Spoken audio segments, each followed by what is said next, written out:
हे CBSE class 10th वाले बच्चों, अब एक बात मेरी बहुत ध्यान से सुनना, आपके लिए बहुत इंपॉर्टेंट ये वाली बात होने वाली है। अगर आपने मिस कर दी तो समझ लेना आपका बहुत बड़ा लॉस हो जाएगा, और जिन्होंने ये पूरी वीडियो देख ली उसका बहुत बड़ा बेनिफिट हो जाएगा।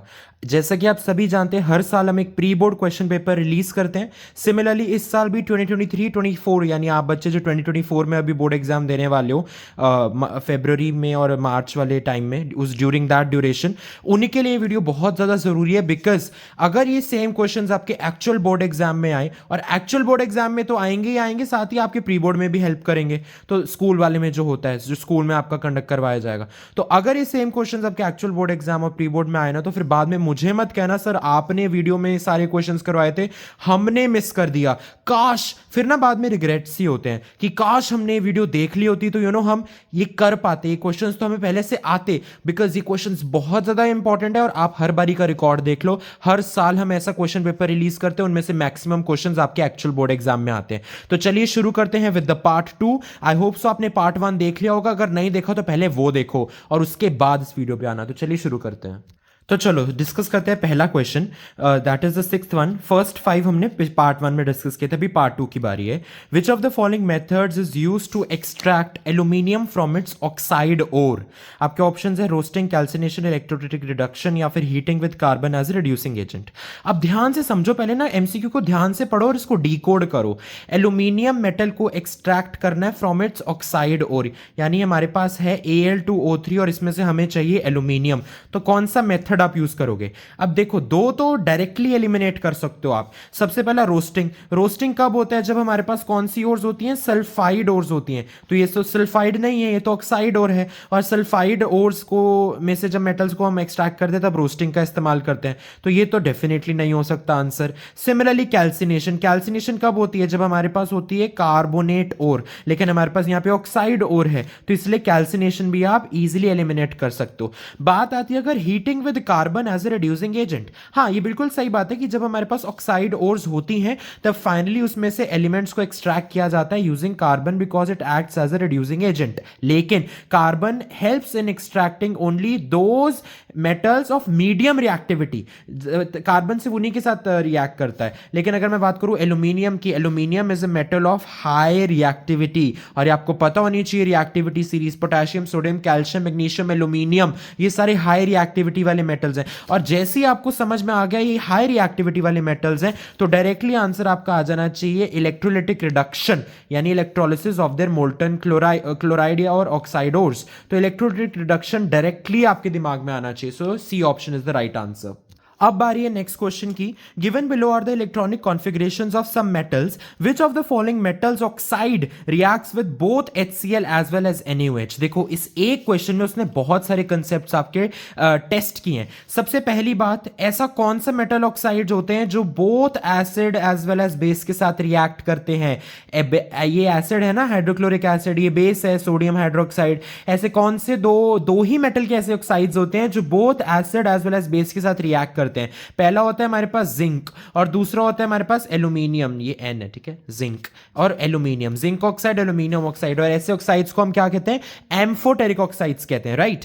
तो अब उसने डायरेक्टली आपको ना यहाँ पे जिंक और एल्यूमिनियम नहीं दिया, उसने आपको इलेक्ट्रॉनिक कॉन्फ़िगरेशंस दे दिए। तो यानी अब आप इनको ऐड अप करोगे और देखोगे ये एटॉमिक नंबर किस एलिमेंट का है। जैसे कि अगर मैं पहली बात करूं 2,8,2, इसको ऐड अप कीजिए आप जल्दी से। 8, 9, 10, 11, 12, 12 is the atomic number of magnesium. तो मैग्नीशियम तो नहीं है इनमें से, तो यानी A option is not the right answer. अगर मैं इसको ऐड अप करूं तो मेरे पास क्लोरीन का एटॉमिक नंबर आएगा 16, तो वो भी नहीं है इसमें से। अगर मैं इसको ऐड अप करूं तो इसमें यस, इसमें एल्यूमिनियम का है ये एटॉमिक नंबर। कैसे? 2 + 8 10, 10 + 3 13, एल्यूमिनियम का है ये atomic number. So definitely this is the correct element. Okay, तो इतना वो नहीं है, मतलब मुश्किल क्वेश्चन नहीं, आप इजीली कर सकते हो अगर आपको ये लॉजिक पता है। सिमिलरली अगर मैं इसकी बात करूं 2 + 8 10, 10 + 1 11, this is the atomic number of sodium, तो ये भी नहीं हो सकता। अब ये देखो, इसमें कितने सारे कंसेप्ट्स आपके यूज हो गए, और इसके अंदर ये इलेक्ट्रॉनिक कॉन्फ़िगरेशंस भी आपके मेटल्स और नॉन मेटल्स वाले चैप्टर में दी हुई है, तो वो आपको अच्छी तरह पढ़ के जानी है। वैसे क्लास 9th के कॉन्सेप्ट्स आपको आने चाहिए। तो चलिए नेक्स्ट बढ़ते हैं। चलिए देखिए, ये रहा हमारा 8th question. The following diagram shows the electrolytic refining of copper. आपको बताना है इनमें से कौन सी इनकरेक्ट डिस्क्रिप्शन है इस प्रोसेस की। इसके लिए आपको इलेक्ट्रोलाइटिक रिफाइनिंग अच्छी तरीके से आनी चाहिए। तो चलिए पढ़ते हैं एक एक स्टेटमेंट। सबसे पहले मैं डी स्टेटमेंट की बात करूंगा, फिर हम धीरे धीरे करके आएंगे। On passing the current through the electrolyte, the pure metal from the anode dissolves into the electrolyte. बच्चे, ये स्टेटमेंट बिल्कुल सही है, क्योंकि ये जो हमारे पास एनोड होता है, एनोड पे हम इम्प्योर मेटल की एक स्ट्रिप लगाते हैं। तो क्या होता है, एनोड में से जो इम्प्योर मेटल में जो इम्प्योरिटीज हैं वो नीचे गिर जाती हैं और वो एनोड मड की तरह एक्ट करती है। तो अब वो इम्प्योरिटीज जो उस मेटल को इम्प्योर बना रही थी वो तो एनोड के नीचे सेटल हो गई। तो यानी अब एनोड पे रह गया सिर्फ प्योर मेटल। तो ये जो प्योर मेटल है ये एनोड से डिसॉल्व हो जाएगा इलेक्ट्रोलाइट के अंदर। तो ये बिल्कुल सही स्टेटमेंट है, ये इनकरेक्ट नहीं है। अगर मैं बात करूं सी ऑप्शन की, insoluble impurity settle down at the bottom of the anode. Yes, इसको एनोड मड कहते हैं, राइट? इसको हम क्या कहते हैं? Anode mud. So this is absolutely correct statement.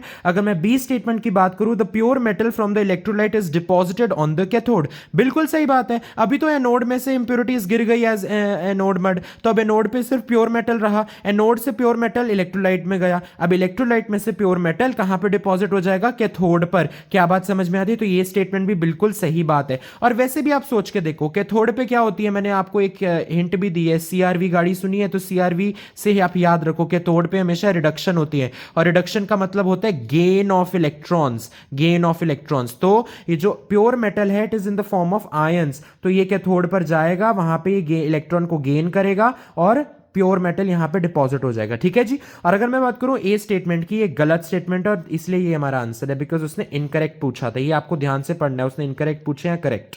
The impure metal from the anode dissolves into the electrolyte. No, impure metal तो anode पे रहा ही नहीं, क्योंकि एनोड इनिशियली इम्प्योर ही था, लेकिन एनोड में से नीचे गिर गई ना इंप्योरिटीज, एनोड मड की फॉर्म में, ये देखो गिरी हुई है, एनोड से गिर गई। तो अब ये एनोड पे इनिशियली पहले इम्प्योर था, इंप्योरिटीज नीचे गिर गई, तो अब इसके पास क्या बचा? प्योर। तो अब प्योर ही जाएगा ना इसके अंदर, डिसॉल्व होगा इलेक्ट्रोलाइट के अंदर एनोड से। तो ये तो बिल्कुल गलत स्टेटमेंट है, impure metal. No, pure metal from the anode dissolves into the electrolyte. क्या बात समझ में आई? So this is the correct answer. अब नेक्स्ट क्वेश्चन पे आते हैं, बहुत ही इंपॉर्टेंट क्वेश्चन है। Internal energy reserve in humans is. देखो, ह्यूमंस में पूछा है। अगर प्लांट्स में पूछा होता तो आप आंसर स्टार्च लिखते, लेकिन ह्यूमंस में पूछा तो डायरेक्टली बायो का रट्टा आपको आना चाहिए, glycogen. Glycogen is the internal energy reserve in humans, जो हम एकदम से इमीडिएटली नहीं यूज करते, हम बचा के रखते हैं इसको, ताकि जब इमरजेंसी कंडीशंस हो तो ये वाला glycogen can be broken down to produce energy in human beings. Okay, चलिए अगला क्वेश्चन जल्दी से देखते हैं। Which of the following parts of the brain is mainly responsible for the involuntary actions of the body. तो अब involuntary actions मतलब जो हमारे कंट्रोल में नहीं है ऐसे एक्शंस। तो यार ये तो क्लियरली आंसर है, जो मेड्यूला होता है, medulla is responsible for this thing. Okay, अब मेड्यूला किसका पार्ट होता है? फोर ब्रेन, हाइंड ब्रेन या मिड ब्रेन? ये आपको पता होना चाहिए। मेड्यूला यहाँ पे दो ऑप्शंस में है, एक तो mid brain, hind brain. So the correct answer is option number D, hind brain. Hind brain का पार्ट होता है मेडुला। लेकिन अगर मैं बात करूं सेरिबेलम की, सेरिबेलम क्या काम करता है बच्चों? It is responsible for precision of voluntary actions. Voluntary actions यानी ऐसे एक्शंस जो हमारे कंट्रोल में है, and for maintaining the posture and balance of the body. और अगर मैं बात करूं सेरिब्रम की, सेरिब्रम क्या करता है? डिसीजंस लेने में हेल्प करता है, जैसे कि सीइंग, हेयरिंग, या फिर जब हमने खाना ज्यादा खा लिया, हमें कैसे पता लग जाता है कि यार वी हैव ईटन इनफ, बहुत खा लिया हमने। तो ये सारे डिसीजंस लेने में हमारा फोर ब्रेन काम करता है, और फोर ब्रेन का क्या हिस्सा होता है? सेरिब्रम। क्या बात समझ में है? तो यहां पे तो करेक्ट आंसर होगा मेडुला ऑफ हाइंड ब्रेन, क्योंकि उसने इनवॉलंटरी एक्शंस की बात की है। साथ ही देखो मैंने आपको बाकी सारों की भी रिवीजन करवा दी है, इसीलिए ये वीडियोस आपके लिए देखना बहुत ज्यादा जरूरी है, क्योंकि सेम क्वेश्चंस बोर्ड एग्जाम में आएंगे, सेम नहीं आएंगे तो कॉन्सेप्ट तो बिल्कुल सेम रहेगा। All the very best dear students, I know you all are going to rock in the board exams. Stay tuned and all the very best, and do subscribe to the channel and do not forget to like